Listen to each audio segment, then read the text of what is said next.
Hello दोस्तों, आज की इस वीडियो में मैं आपको इंग्लिश वोकैबुलरी करवाने वाला हूं। अगर आपने मेरी पिछली वाली वीडियोस नहीं देखी है तो आप सबसे पहले जाकर वो देखो, क्योंकि मैंने वहां पे बहुत ही अच्छे से एक्सप्लेन किया है आपके बहुत सारे वोकैबुलरी। तो आप कंटिन्यूटी मेंटेन रखो, ठीक है। तो स्टार्ट करते हैं। और हाँ, एक इम्पॉर्टेंट बात और, अगर आपने चैनल मेरे सब्सक्राइब नहीं किए हैं तो आप चैनल को सब्सक्राइब सबसे पहले कर लो, सो दैट आपको नोटिफिकेशन मिलता रहे जो मैं वीडियोस बनाता हूँ, सो दैट आपकी तैयारी काफ़ी अच्छी रहेगी, ठीक है। और आप इंडिया में कोई भी एग्जामिनेशन की तैयारी कर रहे हो जहाँ पे इंग्लिश वोकैबुलरी एक मेजर कंपोनेंट होता है, वहाँ पे आप मेरे वीडियोस को देख करके जाओ, आपको काफ़ी मदद मिलेगी।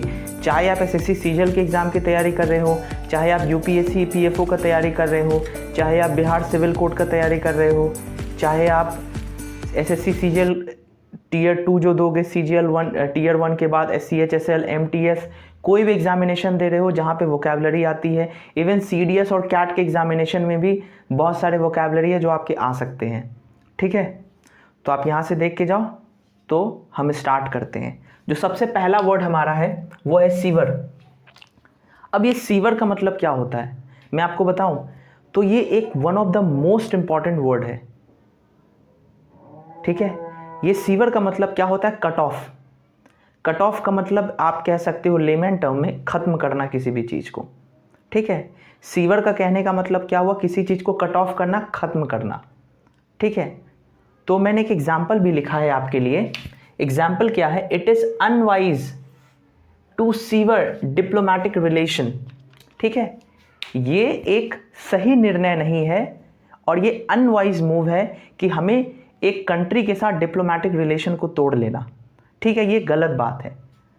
तो ये आपका कहने का मतलब क्या है, it is unwise to sever diplomatic relation, ठीक है। तो आप ये हमेशा याद रखना। तो ये सीवर का मतलब होता है कट ऑफ करना, एकदम खत्म करना किसी भी चीज को, ठीक है। तो नेक्स्ट वर्ड है, नेक्स्ट वर्ड आपका क्या है, रिकैल्सिट्रेंट। मैं रिपीट कर रहा हूं, रिकैल्सिट्रेंट। रिकैल्सिट्रेंट भी ना एक one of the most important word है। आपने एक वर्ड सुना होगा स्टबर्न, ठीक है। स्टबर्न का मतलब क्या होता है, जिद, मतलब एकदम कट्टर, जिद्दी, कुछ भी कह सकते हो, तो उसे ही कहा जाता है, एकदम जिद्दी जो हो, ठीक है। तो आप उसको क्या, रिकैल्सिट्रेंट का कहने का मतलब क्या हो गया, स्टबर्न हो गया, ठीक है। जिद्दी वगैरह आप कह सकते हो। मैंने एक और एग्जाम्पल लिखा इसी से रिलेटेड, अगर आपको तब भी समझ में ना आए, अब आपको समझ में आ जाएगा। इसका मतलब ये हुआ, नॉट ओबेइंग और complying with the commands of those in authority, ठीक है। मान कर चलो कि आपका ये आप चुना गए, आपका सिलेक्शन हो गया सीएपीएफ एग्जामिनेशन में, ठीक है। या फिर आपका एग्जाम, आप सेलेक्ट हो गए सीडीएस में, आपकी नौकरी लग गई, या फिर आप क्या कह सकते हो, आप एसएससी सीजीएल आपने क्रैक कर लिया और आपको एएसओ की पोस्ट मिली है, ठीक है। तो जो आप तो एज अ क्या होंगे, आप एक एज अ न्यू आप कैंडिडेट आप एंटर कर रहे होगे, ठीक है। तो आप न्यू कैंडिडेट हो, तो आपके जो सीनियर होंगे ना, आपको ये बोलेंगे, ए भाई तू ये काम करके आ जल्दी से, क्योंकि ये काफ़ी इंपॉर्टेंट काम है, तो एक काम कर, ये काम को जल्दी ख़त्म कर ले, ठीक है। वो आपसे ये कहेंगे। तो आप अगर उनके बात को अगर नहीं मानते हो, आप बोलोगे चल यार जाने दो, मैं आपके बात को नहीं मानने वाला, आपको जो कहना कहो, मुझे कोई मतलब नहीं आपसे। तो आप क्या कर रहे हो, आप डिसरिगार्ड कर रहे हो। मतलब ये हुआ कि आपके जो सीनियर है आपको जो कह रहे हैं, आप उसकी बातों को नहीं मान रहे हो। तो ये भी क्या हो गया, ये भी आपका एक तरीके का कॉन्टेक्स्ट हो गया, किस चीज़ का, रिकैल्सिट्रेंट। क्या हो गया, रिकैल्सिट्रेंट, रिकैल्सिट्रेंट, ठीक है। नेक्स्ट वर्ड हमारा कौन सा है, ये इंपॉर्टेंट वर्ड है, दैट इज सैंक्टिमोनियस। ये क्या है, एक तरीके का सैंक्टिमोनियस है, ठीक है। सैंक्टिमोनियस आप यहाँ पे कह सकते हो, ये क्या है, एडजेक्टिव है। क्या है यहाँ पे, ये आपका एडजेक्टिव है। क्या है आपका, कौन सा वर्ड है, दैट इज सैंक्टिमोनियस। सैंक्टिमोनियस का मतलब क्या होता है, अपने आप को बताते हो आप, कोई पर्सन है, ठीक है, वो काफ़ी सैंक्टिमोनियस इन नेचर है। तो इसका मतलब ये हुआ, वो पर्सन अपने आप को काफ़ी ज़्यादा लोगों के सामने रिप्रेजेंट करता है कि भाई मैं तुमसे ज़्यादा मोरली हूँ। आपके दो आपके फ्रेंड है, ठीक है, आप जानते हो कि दोनों फ्रेंड आपका मतलब सही है, तो जो सैंक्टिमोनियस पर्सन होगा ना वो कहेगा कि हाँ मैं सबसे ज़्यादा मोरली अच्छा हूँ, मैं लोगों का रिस्पेक्ट करता हूँ, मैं सबसे ज़्यादा अच्छा हूँ, ठीक है। तो इसका मतलब क्या होता है आपका सैंक्टिमोनियस। तो आप यहाँ पर देख सकते हो, acting as if you are better and more moral than other. आप ये बताना चाह रहे हो कि भाई मैं तुमसे ज़्यादा मोरल हूँ, ठीक है। फॉर एग्जाम्पल आप यहाँ पर देख सकते हो, एक इंसान ए है, एक इंसान बी है, ठीक है। ये भी आपका अच्छा इंसान है, ये भी आपका अच्छा इंसान है, लेकिन ये जो ए है ना वो ये कह रहा है कि मैं तुमसे ज़्यादा अच्छा हूँ, मैं तुमसे ज़्यादा अच्छा हूँ, मैं लोगों का ज़्यादा रिस्पेक्ट करता हूँ। तो इसका मतलब क्या हो गया, इसका बिहेवियर कैसा है, इसका बिहेवियर सैंक्टिमोनियस बिहेवियर है। जैसे for example A for Abhishek, Abhishek is sanctimonious in nature, Abhishek का बिहेवियर काफ़ी सैंक्टिमोनियस है, ठीक है। तो इसका मतलब क्या हो गया, सैंक्टिमोनियस का मतलब acting as if you are better and moral than others, आप लोगों दूसरे से ज्यादा अच्छे हो, आप ये बताना चाह रहे हो, ठीक है। तो इसका मतलब क्या हो गया आपका सैंक्टिमोनियस, ठीक है। नेक्स्ट वर्ड आपका कौन सा है, कॉन्स्ट्रू। कॉन्स्ट्रू, ये कॉन्स्ट्रू वर्ड में पता है मैंने कहां से उठाया है, आप एडमिट कार्ड देखोगे ना, बहुत सारे एग्जामिनेशन जो भी है वहां से मैंने इस वर्ड को लिया है। ये एग्जामिनेशन के एडमिट कार्ड में ये वर्ड लिखा हुआ था, मैंने वहां से ये वर्ड उठाया। कॉन्स्ट्रू का मतलब क्या हो गया, इंटरप्रेट करना, किसी चीज को समझना, इंटरप्रेट करना, ठीक है। मानकर चलो कि आपको कोई पहेली दी गई है, आपको उसे सॉल्व करना है, तो आप क्या करें, उस पहेली को समझ रहे हो, इंटरप्रेट कर रहे हो। आपके टीचर ने आपको कोई भी चीज़ पढ़ाया, ठीक है, आप अपने टीचर का आपके टीचर ने आपको जो पढ़ाया, आप उसको आपको लिखवाया एक तरीके से, तो क्या होगा, आप उसको 2-3 बार पढ़ के खुद भी इंटरप्रेट करने का कोशिश कर रहे हो कि हाँ यहाँ पर ये हो सकता था जो मेरे टीचर ने मिस कर दिया।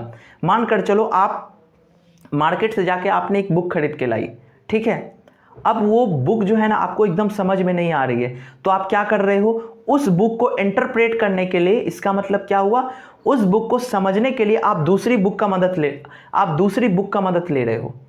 एक बुक आपको समझ में नहीं आ रही, आप दूसरी बुक का मदद ले रहे हो, इसका मतलब क्या, उस ए बुक को इंटरप्रेट करने के लिए, उस ए बुक को समझने के लिए मैंने दूसरी किताबों